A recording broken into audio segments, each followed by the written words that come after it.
ఎర్రగడ్డ మానసిక ఆసుపత్రిలో కలుషిత ఆహార ఘటనపై రాష్ట్ర మానవ హక్కుల కమిషన్ లో పిటిషన్ దాఖలు చేసిన జాతీయ బీసీ దళ్ ఎర్రగడ్డ మానసిక రోగుల దవాఖానలో జరిగిన ఫుడ్ పాయిజన్ ఘటనలో ఒక రోగి మృతి చెందగా 90 మంది రోగులు తీవ్ర అస్వస్థకు గురయ్యారని కమిషన్ దృష్టికి తీసుకువెళ్లిన జాతీయ బీసీ దళ్ అధ్యక్షుడు న్యాయవాది దుండ్రా కుమారస్వామి ఈ ఘటనలో కరణ్ అనే రోగి మంగళవారం ఉదయం మృతి చెందాడు.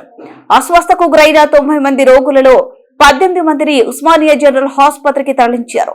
ఈ ఘటన మానసిక రోగుల జీవన ఆరోగ్య హక్కుల ఉల్లంఘనగా భారత రాజ్యాంగంలోని ఆర్టికల్ 21కి విరుద్ధమని ఫిర్యాదులో పేర్కొన్నారు.